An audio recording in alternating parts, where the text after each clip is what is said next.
Morning prime में बड़ी खबर आ रही है। अखिलेश यादव का सोशल मीडिया एक्सपोज उन्होंने किया है। उन्होंने कहा कि 100 लाओ सरकार बनाओ, मॉनसून ऑफर 100 लाओ सरकार बनाओ।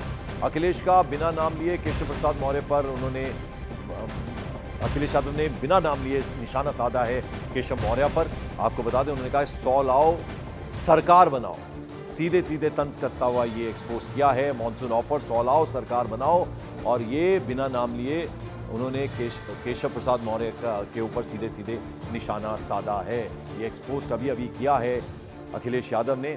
मॉनसून ऑफर 100 लाओ सरकार बनाओ, तो यानी लगातार जो हमने तस्वीरें देखी थी कि किस तरह से केशव प्रसाद मौर्य कल आए वापस दिल्ली में बड़े नेताओं से मिलने के बाद, प्रधानमंत्री से और अमित शाह से मिलने के बाद कुछ नहीं बोले मीडिया से। अमित सिंह हमारे सहयोगी सीधे जुड़ रहे हैं लखनऊ से हमारे साथ। अमित, ये ट्वीट क्या कहेंगे आप इस पे? अखिलेश यादव ने मॉनसून ऑफर 100 लाओ सरकार बनाओ ये ट्वीट किया है। जी हाँ, बिल्कुल पंकज। देखिए, जब से कल से लगातार ये विवाद सीएम डिप्टी सीएम वाला निकलकर सामने आया है। केशव प्रसाद मौर्य अब दिल्ली पहुंचे, दिल्ली में जाकर जेपी नड्डा से मुलाकात, सरकार से संगठन बड़ा होता है, इस तरीके का बयान जब से दिए हैं केशव प्रसाद मौर्य। लगातार अखिलेश यादव केशव प्रसाद मौर्य को लेकर लगातार निशाना साधा, और एक सोशल मीडिया एक्स पर हम देख भी रहे थे किस तरीके से दोनों के बीच में उखाड़ चल रहा है। अब जब कल केशव प्रसाद मौर्य यहाँ पहुंचे थे लखनऊ, तब भी अखिलेश यादव ने निशाना साधा था सोशल मीडिया पर। आज फिर एक बार उन्होंने निशाना साधा है और साथ ही लिख किया है मॉनसून ऑफर 100 लाओ सरकार बनाओ। ये सियासी बयान है और केशव प्रसाद मौर्य का नाम बिना लिए बगैर उन पर हमला किया है। इससे पहले भी एक बार अखिलेश यादव ऑन कैमरा बोल चुके थे ये कुछ साल पहले की केशव प्रसाद मौर्य को बताते हुए कि वो अगर चाहे तो वो विधायक लेकर आए और वो मुख्यमंत्री बन जाए, वो सरकार बना ले यहाँ पर। तो ये जो मॉनसून ऑफर है 100 लाओ सरकार बनाओ, सीधे सीधे अखिलेश यादव ने बिना नाम। और अमित, ये कहीं ना कहीं स्ट्रैटेजी है समाजवादी पार्टी की। हम देख रहे हैं अखिलेश यादव हो या कोई भी प्रवक्ता हो, वो योगी को टारगेट नहीं कर रहे हैं, वो केशव प्रसाद मौर्य और बड़े नेता है, खासतौर पर गृह मंत्री को टारगेट कर रहे हैं। ये एक स्ट्रैटेजी के तहत कर रहे हैं। या बिल्कुल। देखिए पंकज, ये एक स्ट्रैटेजी के तहत समाजवादी पार्टी और अखिलेश यादव जो है वो केशव प्रसाद मौर्य को टारगेट कर रहे हैं, दिल्ली में के बड़े नेताओं को टारगेट कर रहे हैं, गृह मंत्री अमित शाह को टारगेट कर रहे हैं। ये मुख्यमंत्री योगी आदित्यनाथ को लेकर कुछ सोशल मीडिया पर नहीं लिख रहे हैं, ना ही बयानबाजी हो रही है। यहाँ पर सीधे सीधे टारगेट केशव प्रसाद मौर्य को किया जा रहा है। सियासी इसके मायने बहुत है, क्योंकि जिस तरीके से लगातार जो बातें निकलकर सामने आ रही हैं सीएम और डिप्टी सीएम के बीच में, और जो अब देखना होगा अमित, जो बात आप कह रहे थे कि आप कोशिश करेंगे केशव प्रसाद मौर्य क्या बोलते हैं, क्योंकि खामोश नजर आए। दिल्ली से लौटे, प्रधानमंत्री से मिले, जेपी नड्डा से मिले, गृह मंत्री से मिले, लेकिन कुछ बोला नहीं। मैं आऊंगा आपके पास। राकेश त्रिपाठी बीजेपी नेता हमारे साथ जुड़ रहे हैं। राकेश जी, क्या मतलब निकालें इसके? 100 लाओ सरकार बनाओ, मॉनसून ऑफर ट्वीट किया अखिलेश यादव ने। देखिए, अखिलेश यादव जी शेख चिल्ली के हसीन सपने बहुत पहले से देखते रहे हैं। 2022 के विधानसभा चुनाव से पहले भी इस तरह के ऑफर लेकर के रोज घूम रहे थे।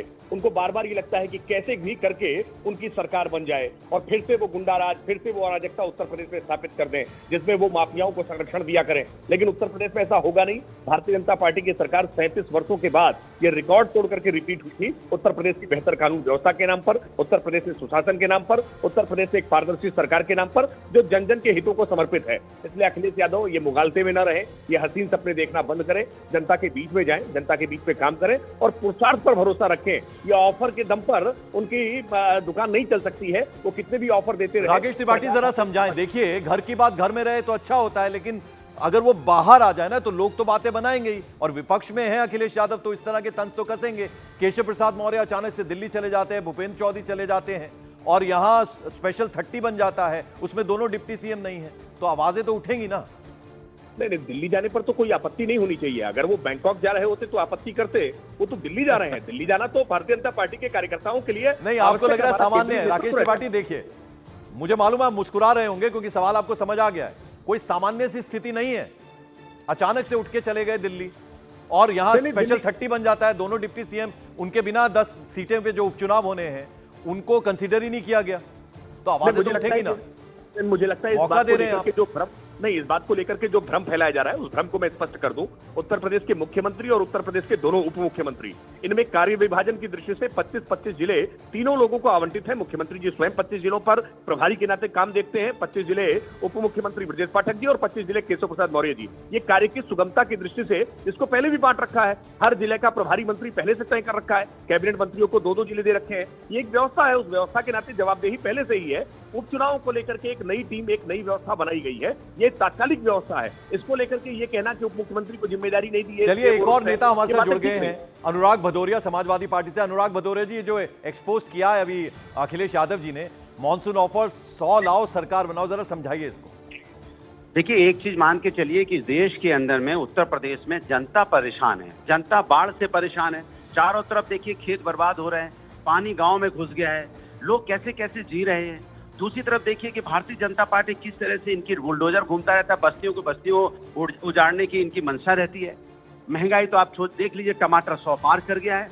तो लोग परेशान हैं इनकी नीतियों से, इनके नेता कर रहे हैं भ्रष्टाचार। देखिए, ऐसा है कि सवाल पूछा मैंने आपसे ए, जवाब आप जेड दे रहे हैं। इसलिए जवाब आप अनुराग भदौरिया, सवाल ए पूछा है, जवाब जेड दे रहे हैं। अरे ए का ए आंसर दीजिए ना। अरे एक का ये दे रहा हूँ, थोड़ा विस्तार पूर्वक बता रहा हूँ ना, जिससे लास्ट में आपको जवाब मिलेगा तो आप सेटिस्फाई हो जाएंगे कि क्यों 100 का 100 ऑफर दिया गया। ये कह रहा हूँ, 100 लाओ सरकार बनाओ, क्यों ऑफर दिया गया ये बता रहा हूँ कि जनता परेशान है महंगाई से, जनता परेशान है बाढ़ से, जनता परेशान है बेरोजगारी से, जनता परेशान है पेपर लीक से, जनता परेशान है उसका मकान न टूट जाए। लेकिन आप क्या कर रहे हो?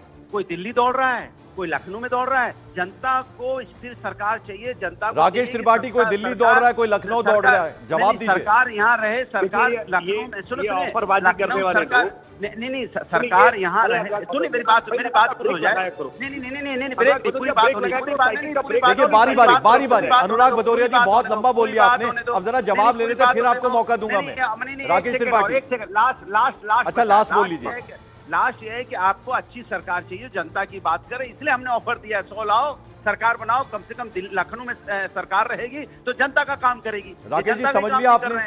ठीक है, अनुराग भदौरिया जरा सुन ले। वो ये कह रहे कोई दिल्ली भाग रहा है, कोई लखनऊ भाग रहा है।